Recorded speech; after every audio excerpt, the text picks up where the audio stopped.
Hello everybody, welcome to round 9, the feature race here in Formula 2. Just 4 rounds to go. Nyck de Vries leads the championship, Johnny, by 30 points. He's put it on pole, and his nearest rival, Nicholas Latifi, down in 10th. He's got a real opportunity to open up a window. He certainly has. Latifi's got to have, I think, the race of his life, to be honest, to keep himself in contention. But it's good to see Sete Camara there on the front row as well, and our Jack Aitken as well there in third. So there's a good chance we're going to have a good race, because the winner we saw in Hungary, Schumacher, is obviously going to be very interested to see what he can do. Quick one on that. Noticeable improvements after the win. Yeah, his confidence seems to be on the up. Yeah, Mick seems to be sort of maturing as time goes on. He hasn't jumped in, he hasn't gone bang, here I am. He's been working at it, and it was a great race that we saw in Hungary. And this is a track that, you know, hopefully he can come alive. Very methodical, yes. A few clouds beginning to bubble up above Spa, but it's still a very warm day. Here we go. Commentary up in the box today for this feature race is Alex Jakes.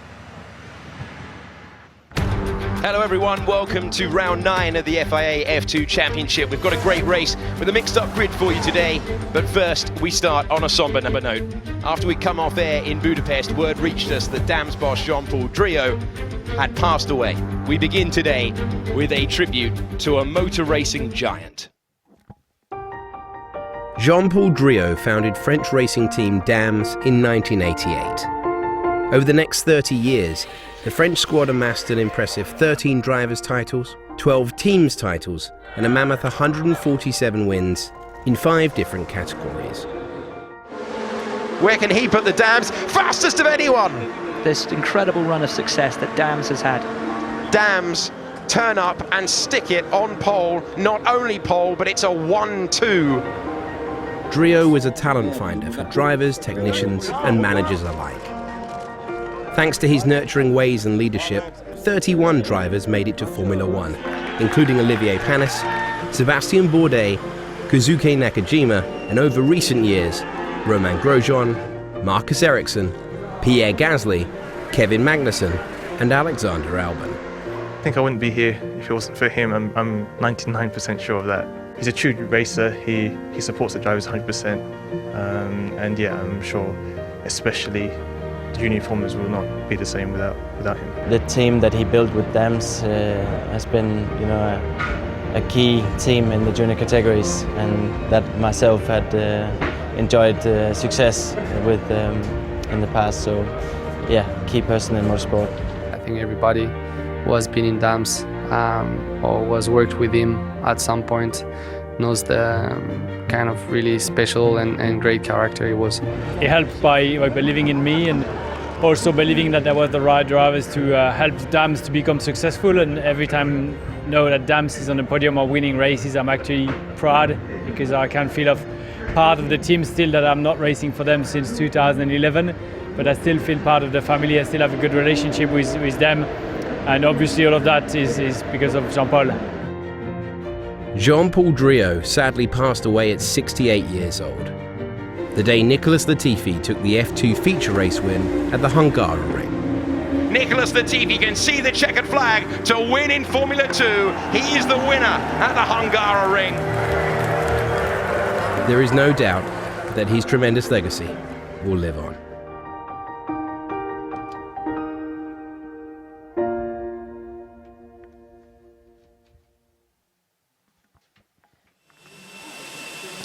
In commentary with me today is the 2012 GP2 champion, Davide Valsecchi. Davide, you won with Dams. What a legacy Jean-Paul Driot left.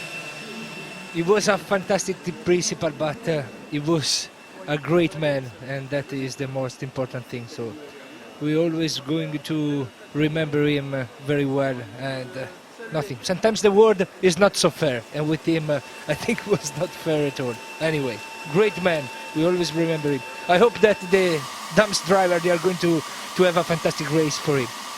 Yes, Sergio Sete Camara was saying that he was desperate to win today in memory of his former team principal. It's Nyck de Vries, though, the driver on pole position for the 4th time this year, next to camera on the front row. Then it's Jack Aitken going from 3rd next to Nobuharu Matsushita, who made a mistake at the final chicane and believes there's more race pace to find there. Louis Delatraz is next to Mick Schumacher, who says this is his favourite circuit by far. Then it's Nikita Mazepin with his personal best of the season so far. Guan Yu Zhou was the first driver affected by yellow flags flown at the end of the session, which also interrupted the laps of Luca Giotto, Nicholas Latifi and Jordan King. Jordan King is 11th thanks to a 3-place grid penalty for not slowing sufficiently under those yellows. Then come Giuliano Alesi, Anthoine Hubert, Ralph Boschong and Juan Manuel Correa, who's had a bit of a tough weekend so far. Sean Gelael is 16th. Then a driver change. Marino Sato joins the grid in place of Arjun Maini next to Tatiana Calderon. Mahavir Raghunathan is next to Callum Ilott, who had a problem in qualifying and did not set a time. Formation lap in Spa. It is a 7-kilometre behemoth. It is an incredible racetrack, Davide, one that you know well. What are the main challenges around this circuit? It's important to have the pole position because you're starting on the inside line. You are favorite for the approach of the first corner, but extremely important the exit of Rouge and Raidillon. So I think that set the camera. Also, if he stays behind just after the first corner, if he can approach this part of the track flat, he can have the chance to attack the leadership just at the end of the main straight. So extremely important to have a fantastic exit here from Raidillon. Not easy to be flat there. Nyck de Vries is the championship leader. He has 200 points now with the 4 points that he got for pole yesterday. Plenty on the hill ready to enjoy this lap. And you can see de Vries, Sete Camera and Aitken in your picture. The top 3 on the grid. And we can hear from all of them now.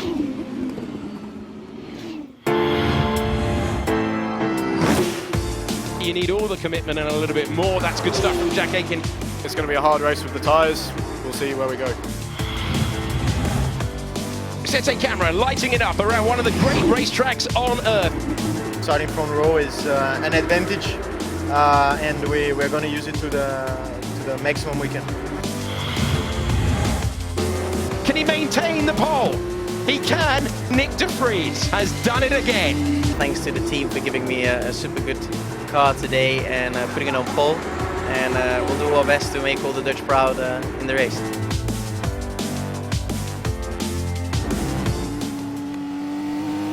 So we are on board with the second dams on the grid. Nicholas Latifi with the message there for their founder, Jean-Paul Driot. We will miss you on the halo. He's out of position, Davide. He's got a lot of work to do, but crucially, he's not gone with the alternate strategy. Just to let you know, if you are new to Formula 2, that you must run both sets of compounds. There's a mandatory pit stop, but you can't come into the pits until the end of lap number 6. And Latifi has decided that he can overtake enough cars. He's on the same tyre as the pole sitter. Yeah, you're right. All the top drivers, they choose to remain on the soft tires, so it will be extremely important for them to start and then try to manage the tires for the first few laps, because it seems also, listening to the drivers, that they're going to struggle a lot with the tires, most of it with the soft compound that they are using at the start. And so the theory with the soft tyre, if it's not going to last more than one lap of peak performance, get rid of it on high fuel. Yeah, you're right, because it's easier to control and to manage the tires when you have the medium compound, and you can last longer and try to have traction till the end. It's not easy also for the front tires in this track, because usually you use a lot of the front left and you're going to struggle. Start, most important things, and things that the camera has a great chance also starting from the second position. Track temperature is 40 degrees, very un-Spa-like. Air temperature 29. A glorious day for motor racing around a superb 19-turn racetrack where they've been racing here for nearly a century. Last year, Nyck de Vries, on pole, ran and hid. The task for Sergio Sete Camera is to stop that happening. In the orange car behind, Jack Aitken will know he doesn't have to worry about the championship like the two on the front row ahead. All he needs to do is worry about the win. De Vries has 200 points, Latifi 166, Sergio Sete Camera third in the standings on 141. Francois Sicard, the team manager of Dams, looking on an emotional weekend for the French outfit. The final car on the grid is Callum Eilert for the Sauber Junior team. He will be desperate to try and make his way through the field. De Vries in the white and black car on the left-hand side. In the blue, it's the Dams of Sete Camera. 3, 4, 5 red lights in Belgium. And the feature race is underway with a lot of wheel spin from the front row and a good start for Louis Delatraz, who's up to third immediately, looking for the lead, can't find it. That was risky stuff down there. Sete Camera looking for the exit. Latifi's had contact in the middle of the corner. That's not what Sete Camera needed. The second place man is losing positions. Louis Delatraz has moved up from 5th to 2nd place, and can he take advantage of the slipstream? That's exactly what Nick de Vries needed as they go through Rouge for the first time on lap number 1. Off the road there, Luca Giotto side by side with Nikita Mazepin. But that is what Nick de Vries needed. No challenge into turn number 1, unlike Mazepin and Giotto, who are racing side by side into the 5th turn from the Kemmel Straight to Lecombe. They're 3 wide, but crucially for Nick de Vries, he's held onto the lead. Nikita Mazepin hangs onto that position, and are they all going to get through turn number 5? Yes, they will, as they head to Malmedy, and it was very, very close, but Nick de Vries keeping the lead after Sergio Sete Camera going off at turn number 1. It was amazing, de Vries. Rouge Raidillon was completely flat and he opened the gap. Fantastic. Well, puncture. Oh. Nicholas Latifi, second in the championship, middle of the pack after a qualifying performance that wasn't his fault. Didn't have a chance to do a second run yesterday, but he got clipped at the start of the race. Now he's got a puncture, and the man he is trying to catch has got a dream getaway. Everything is working out right now for Nick de Vries in the lead of the race. Yeah, he was very good at the start. De Vries and then Delatraz. That he saw the gap in the middle of the 2 cars in front of him, and he just took him. So Delatraz was fantastic in the getaway.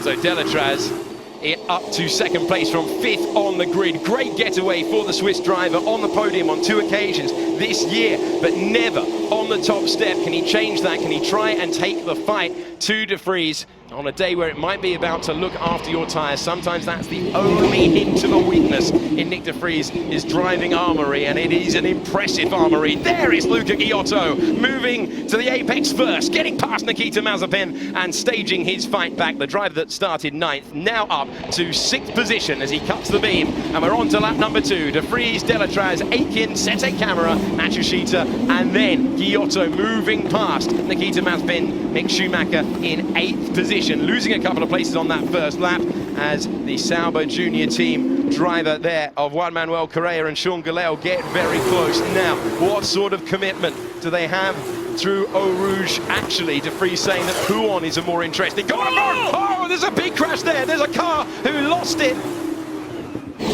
Car has lost it on the way in. Oh no. Oh, that's a horrible accident. That is a horrible accident involving the Sauber Junior team, and that is not what anyone wanted to see. A horrible smash at the top of the hill in Raidillon. You saw it, he lost the rear on the right corner where you are almost flat out, and then he tried to control the oversteer, but he just spun. So I think there's an Arden and a Sauber Junior team car involved there. As Giuliano Alesi at the top of the hill, another driver eliminated. And that was a huge accident at the top of the hill. It's easy flat in a Formula 2 car these days, but early on with the fuel, with cold tyres, Davide. Not at the beginning of the race. Yes. You're right, it's easy flat in quali condition. No fuel, fresh tyres, new tyres, fantastic grip. But in this condition, at the beginning of the race, with a lot of fuel, with very low pressure in tyres to try to make them last, it's not easy. It's not easy flat. So the red flag is out. Cars are back to the pit lane. Enormous accident at the top of the hill involving an Arden, and you can see Ralph Boschon caught up in that as well. And it is part of the racetrack where you need your car's full commitment. It is. We saw a big crash in Formula 1 a few years ago, didn't we, with Kevin Magnussen? And there's Nicholas Latifi lined up at the end of the pit lane with that puncture that he suffered at the start. We saw a big crash in GP2 back in 2015 with Daniel de Jong, who was off into the barrier at Blanchimont after contact with Pierre Gasly back in 2015. medical car and Dr. Ian Roberts will be deployed to the racetrack. Giuliano Alesi on the back of the scooter.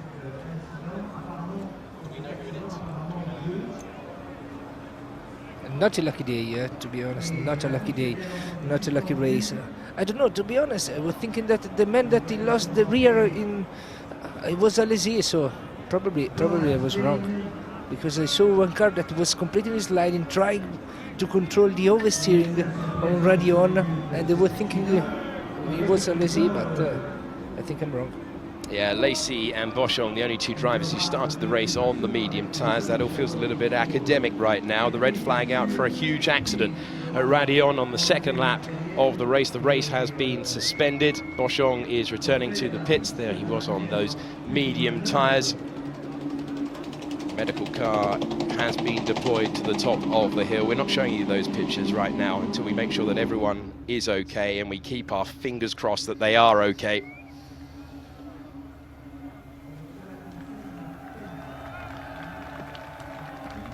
So Latifi in the foreground there, and his championship rival Nick de Vries doing everything he needed to get off the line. So we can have a look at the pit lane now. So red flag conditions. Just keeping on the pictures in the pit lane at the moment. It was a good getaway for Nick de Vries, with problems further behind. But a red flag early on, with not much of the race run so far. Violent accident. Yeah, to be honest, as soon as we saw the image where the car was losing the rear grip, yeah, we just felt this strange feeling, no, in the stomach. You never want to see a car get loose there. And so Sato is out of the car. So Sato is okay, eliminated with that crash. Can confirm to you that it's Anthoine Hubert and Juan Manuel Correa who were involved in the crash. And we saw Correa upside down. That was the car upside down that you would have seen in the Sauber Junior team car. And the Pink Garden was two-time race winner from this year, Anthoine Hubert. Two rookie drivers. Really likeable chaps. Really engaging characters in the paddock. Fast guys competing last year in GP3. And what we can show you is the race start. We're not going to show you a replay until we know that the drivers at the top of the hill are okay. So let's review what happened at the race start. So watch for Latifi. He's going to get hit by Schumacher, and there was the cause of the puncture Davide. Yeah, probably closed a bit too much the line, and they didn't realize that Schumacher was in. Here from Alesi, nothing easy to approach the first corner, where in front of you have this mess. He decided to stay a bit wide. You see it? Probably Latifi closed a bit too much the line, and he didn't realize that Schumacher was on the inside. He's on board with Nicholas Latifi, who was not in 20th position at this moment. Pretty good start at this stage to get himself in the mix. There's the hit. And he knew straight away. You can see his teammate further up. And let's have a look at Sete camera. Yellow crash helmet, navy car, right-hand side of the screen. He brake very deep, just to recover the second position, to regain the second position. But then, seems that he was probably, there was no space in the exit, and he decided to run wide. Was not a brilliant start for Camera, that he had too much wheel spin and he lost the momentum just at the beginning. Yeah, really did. That is Dams knowing that what they really needed was him to tuck in. It's a great shot of the action down to turn one. So often see incidences down there at the first turn. But the big winner off the start line was Louis Delatraz. And there was the contact for second place man in the championship, Nicholas Latifi of Canada, being hit by our most recent race winner until today, Mick Schumacher.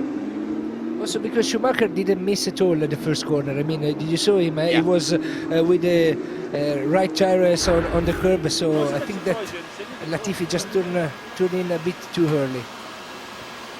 So Luca Giotto out of the car.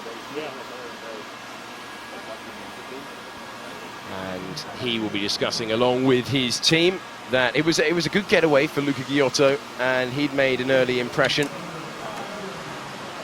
Not easy also for the driver, right? That they were just behind the crash. I can imagine the driver if you've seen it. Yeah. Extremely. If you're just joining us, we have a red flag and the race suspended after a big accident, very violent accident at the top of the hill after one car got loose at the top of the hill and there was a concertina effect. We had a car overturned at one of the scariest places in all of motor racing. And so we are holding back showing you any replays until we hear word that is positive from the medical team at the top of the hill. Here is Sergio Sette Camara, who found himself squeezed wide at the start. The driver, third place this season.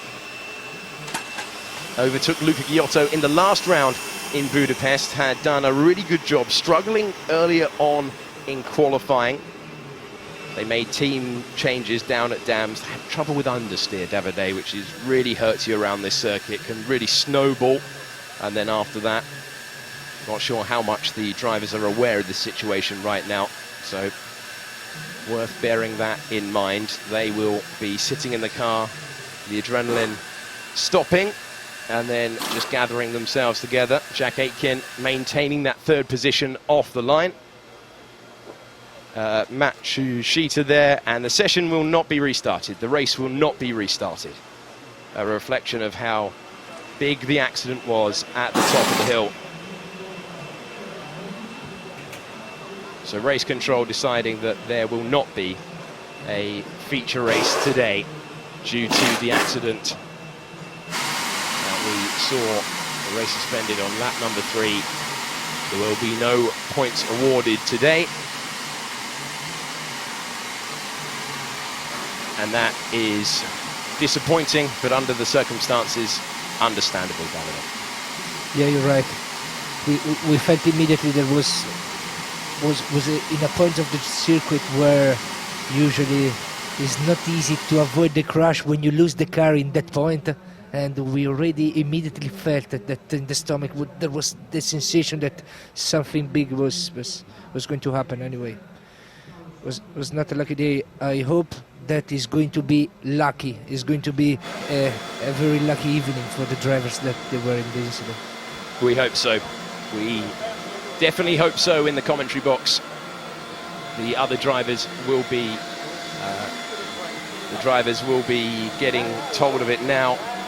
The serious nature of the accident. We know that it's Juan Manuel Correa. We know that it's Anthoine Hubert involved in a very sizable accident, and from being pumped up and excited, ready to see the action, well, that's all academic when two drivers have an accident like that.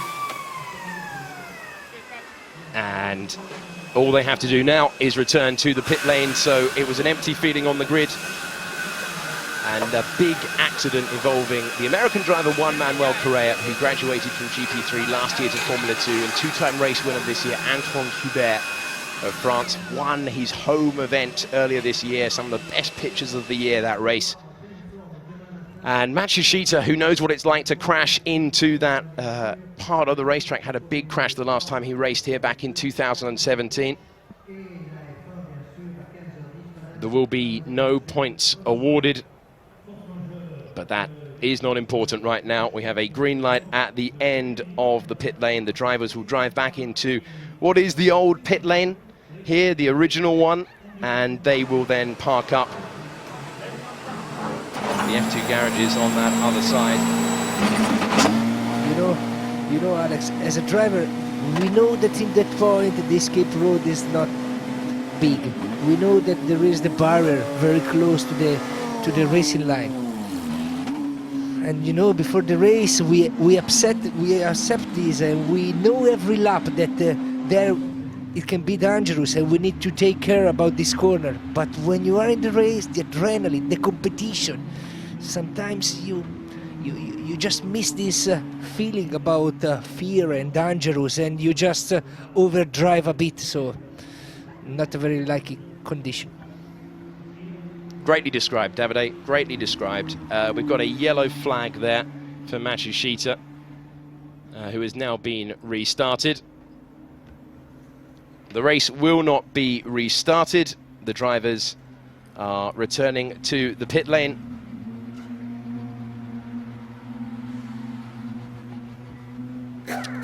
Okay, well, thank you very much for joining us for what would have been the FIA Formula 2 feature race here from Belgium, from Davide and me. Unfortunately, it's an early goodbye after a very serious accident at the top of the hill. Go to FIAFormula2.com for official updates. The official updates will be on that website. From now, we wish all the best to the drivers at the top of the hill.